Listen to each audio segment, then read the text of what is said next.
Le cinéma est un art, mais aussi un business. Ça, tout le monde le sait. On a constaté il y a quelques semaines une baisse des entrées au cinéma en France, et c'est quelque chose qui est assez récurrent avec des hauts et des bas. Mais globalement, les gens vont de moins en moins au cinéma. Quelles en sont les causes? Quelles en sont les raisons? Dans une vidéo, il y a quelques semaines, j'avais évoqué quelques pistes. Après, pour moi, tout se résumait à une seule chose. Il n'y a plus de sous. C'est la fin de l'abondance.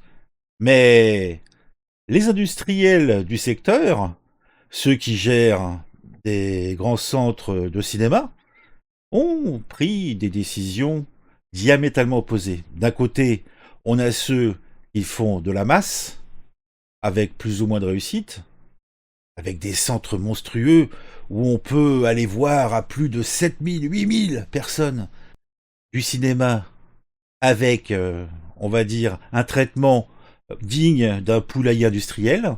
Et de l'autre côté, quelque chose considéré comme haut de gamme avec un tarif qui est dans la norme de ce type d'établissement.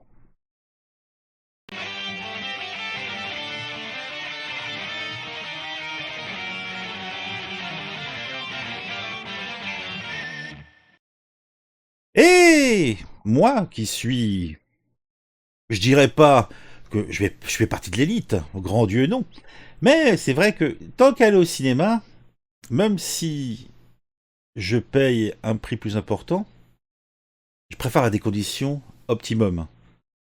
Un bon siège, de l'espace, une qualité visuelle et auditive au niveau, parce que de toute façon, je suis le genre de personne qui va peut-être aller 2 fois, 3 fois, grand maximum au cinéma dans l'année. Donc je peux, en tout cas je le considère que je peux mettre un petit peu plus de sous. Mes expériences passées dans les cinémas normaux, hein, les grands complexes cinéma, m'ont dégoûté du cinéma de masse normal, puisque soit les salles sont dégueulasses, soit la population qui regarde la même séance que moi gueule. En fait, vous voyez le genre, quoi. En fait, c'est. J'en suis venu à me dire, bah, je préfère mater les films quelques semaines plus tard, tranquillou à la maison, peut-être avec une qualité moindre, parce que j'ai une télé de daube, hein, c'est même pas une télé, c'est une télé qui doit avoir 10 ans ou 15 ans, donc elle est vraiment pas au top, mais je préfère regarder un film dans cette condition que de me taper une séance où déjà j'ai l'impression de me faire cannibaliser le portefeuille, parce que c'est hyper cher. Parce que moi, je suis le genre de personne qui cherche pas à avoir des réductions. Non, non, moi, quand je vais au cinéma, c'est de l'instinctif. Je dis, allez, on va au cinéma. Allez, on prend la tuture, hein, on fait 50 bornes, on va à la séance, et on paye plein pot parce qu'on n'a pas prévu le coup, quoi. Donc, les réductions, etc., bah, c'est pas pour moi. Non, non, non, non, non, non, non, non. Donc, évidemment, quand je suis pas satisfait de la séance, je l'ai vilaine, quoi, je l'ai vilaine.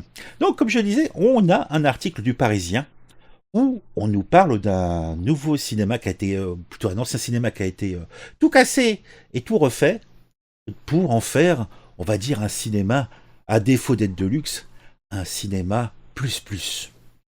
Et c'est peut-être une des solutions à envisager pour combattre la crise des salles, euh, des salles de cinéma. Pour atteindre des standards premium, le cinéma a supprimé une rangée de fauteuils sur deux. Les prix sont moins élevés le matin pour les étudiants et moins de 14 ans, une décision qui suscite des réactions alors que le prix d'une place de cinéma fait débat en France. Ça, c'est un petit peu putaclic, hein. Ils essayent d'accrocher le lecteur, hein. On les connaît, hein. Ah, tous des margoulins, hein. Mais bon, ce qui est plus intéressant, siège inclinable, 2 mètres entre chaque rangée. Ça fait rêver. Vous aimez 2 mètres, en fait, vous pouvez allonger vos jambes. Ah, mais 2 mètres, t'imagines? Bon, les sièges inclinables, tranquille le chat, ouais, en fait, t'as une bonne. T'as une bonne. T'es bien comme ça, toi. Projection laser, bon, ça par contre, je sais pas trop ce que ça veut dire, mais bon, je suppose, c'est que visuellement, c'est plus qualitatif. On a quoi d'autre? Alors, le premier exploitant de salle obscure en France, Pathé, a annoncé lundi la réouverture en mode entièrement premium de l'un de ses complexes parisiens avec plein tarif fixé au niveau record de 18,50 €.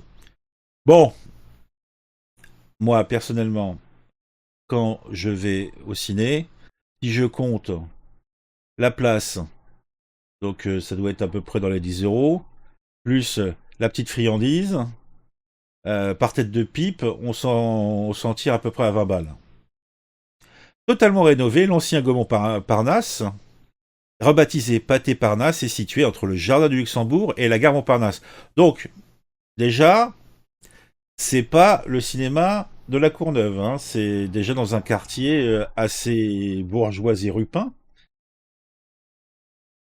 Rouvrira ses 12 salles, ah, c'est quand même, ah ouais, c'est quand même un gros cinéma, ce mercredi et sera le premier cinéma parisien entièrement premium, a expliqué le président de la branche cinéma du groupe Aurélien Bosque, d'accord. Donc, ah oui, donc il redite, il disposera de fauteuils totalement inclinables, plus larges qu'à l'accoutumée et développés spécialement pour ce cinéma, avec 2 mètres entre chaque rangée, une projection intégralement laser, soit une expérience technique et un confort assez exceptionnel à Paris, a-t-il poursuivi. La capacité du cinéma est fortement réduite à environ 800 fauteuils, contre 2000 auparavant. Ah ouais. Oui, donc c'est vraiment un choix stratégique. Une rangée de fauteuils sur 2 a été supprimée pour améliorer le confort. Alors effectivement, plus cher que les cinémas classiques, les prix seront adaptés à ce nouveau standard de confort, un peu plus cher que nos cinémas classiques, a-t-il ajouté. En pratique, le plein tarif cumulera à 18,50 €, 12,50 € le matin, 13,50 € pour les étudiants et 7,50 € pour les moins de 14 ans.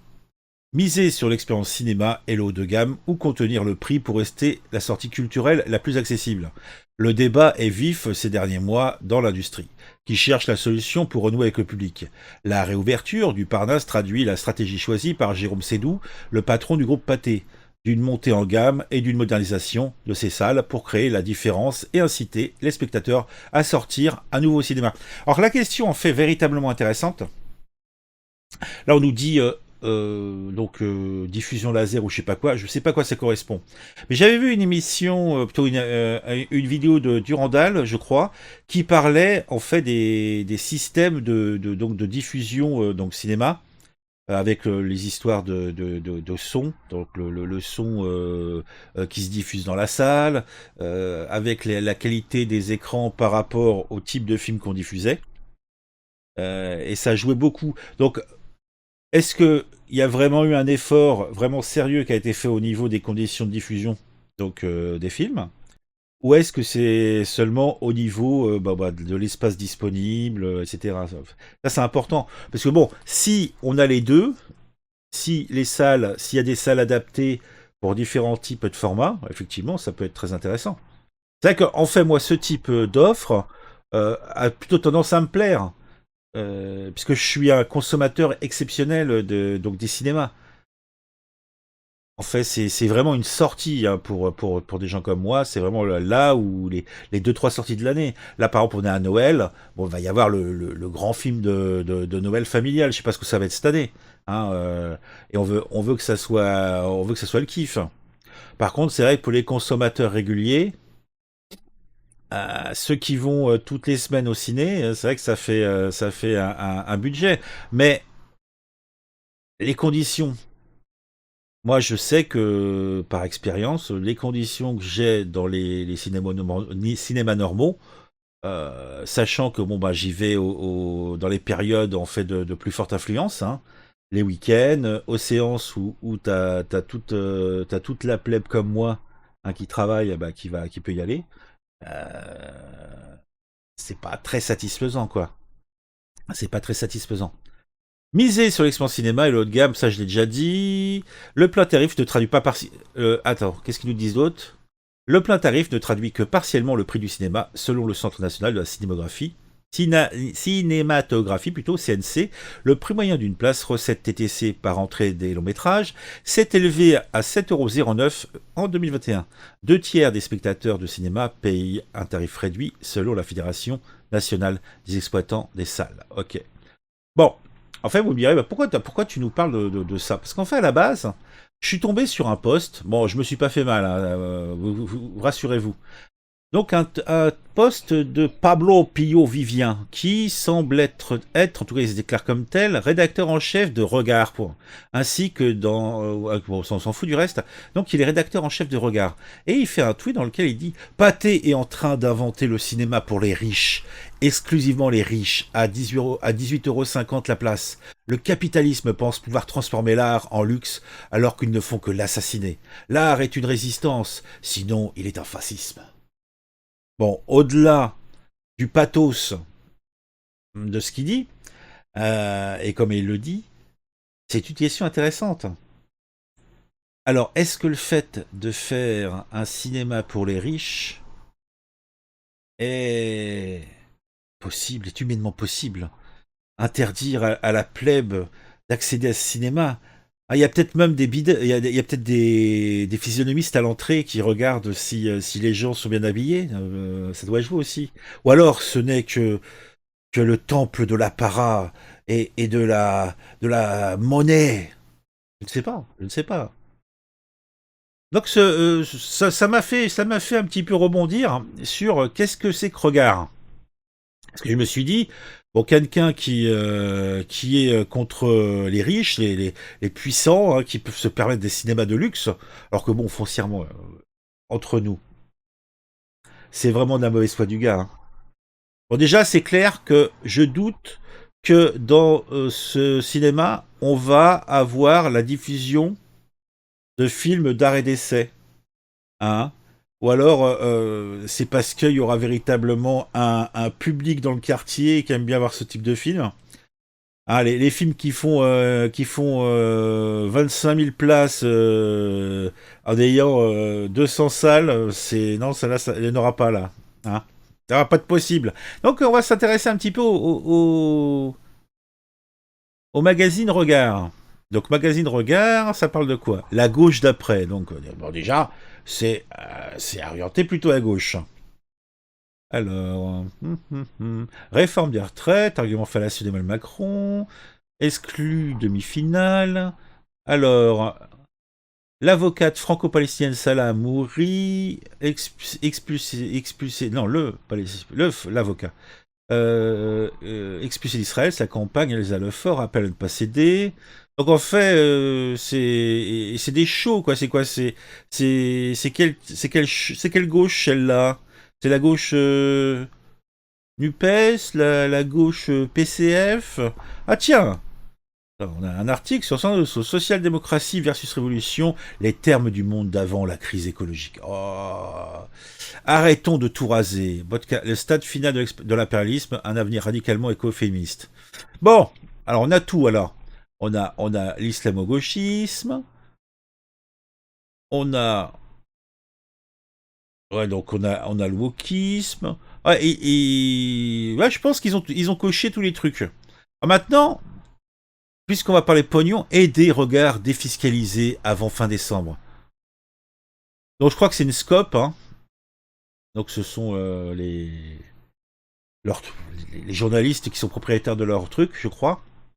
Vous aimez Regard, on a besoin de vous. Faites un don défiscalisé à 66%. Purée! Si je donne 100 €, il ne m'en coûtera que 34 €, mais c'est tentant. C'est très tentant, je dirais-je même. Ah, mais je veux tout de suite. Allez, où est-ce qu'on. Allez, moi allez, je clique ici, je vais donner des sous. Alors, je fais un don ponctuel. Donc on peut proposer plus de 1 000 €. Eh ben dis donc, c'est tentant. Ah ça, je suis tenté là. Ah, je suis tenté. Mais bon, je vais me raisonner et je vais garder mon argent. Voilà. Bon alors, pour finir, on va regarder s'il y a des petits commentaires amusants concernant ce poste de ce monsieur. Faut prendre un calmant, franchement, on ne va pas pleurer sur le fait que l'accès à une débauche de technologie récente pour aller s'amuser, on n'est pas dans la substance, ça nécessite un prix 18,50 €. À défaut, l'entreprise ferme ses portes sans doute.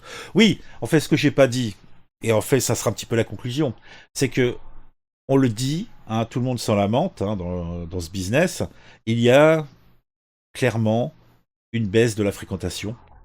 Ce qui rehausse un petit peu, c'est quand il y a un gros Ghostbuster qui arrive de temps à autre, ça fait quelques entrées, mais on va dire que c'est pas foufou, quoi. Les salles fermes, elles sont surtout pas remises à niveau, hein, parce que ça manque de pognon. Et puis on va dire que euh, dans ce milieu, bah, c'est normal. Si tu investis des centaines de milliers d'euros, voire des millions d'euros pour améliorer des salles, il faut qu'après, il y a la clientèle qui suive. Si c'est pas le cas, bah, tu vivotes, tu fais avec ce que tu as, et donc du coup, les clients sont insatisfaits, donc ne vont plus. En fait, c'est un cercle vicieux. Donc faut faire un choix. Soit péter les anciennes salles, créer des centres immenses, où en fait tu fais de la masse, en essayant d'optimiser les coûts à tous les niveaux, en faisant des micro-salles, ou alors donc proposer le maximum, on va dire, de films, hein. C'est une solution éventuellement. Et l'autre, effectivement, c'est peut-être aussi de faire bah, l'équivalent d'expérience home cinéma, mais pour la masse, quoi. C'est peut-être une solution. Alors je ne sais pas si elle est valable pour toute la France, j'en doute. Par contre, c'est vrai que dans des quartiers ou dans des villes où il y a un certain pouvoir d'achat, ça tient la route. Et puis, les gens s'habituent à payer, on le voit bien, hein. Hein, vous le voyez bien quand vous faites votre plein d'essence, hein. Ce que vous payez maintenant, ça vous faisait sortir dans la rue et tout péter il y a 3 ans. Bon bah c'était tout, hein. Bah, je pense que à 16 minutes pour raconter tout ça, bah dis donc, hein. Ah, il y en a qui aiment bien parler pour rien dire, hein. Ah, je veux pas dire, hein. Donc sinon, n'oubliez pas, si c'est pas encore le cas, de vous inscrire à la chaîne, hein, de vous abonner, de mettre un petit pouce, ouais, c'était super, et de mettre un commentaire surtout. Les commentaires, c'est important. Ah, même si c'est pour dire first, second, 228e. Ah ouais, c'est bon pour le référencement, et puis ça fait plaisir. Hein. Allez, on se retrouve un petit peu plus tard, puisqu'aujourd'hui, il y a des choses à dire.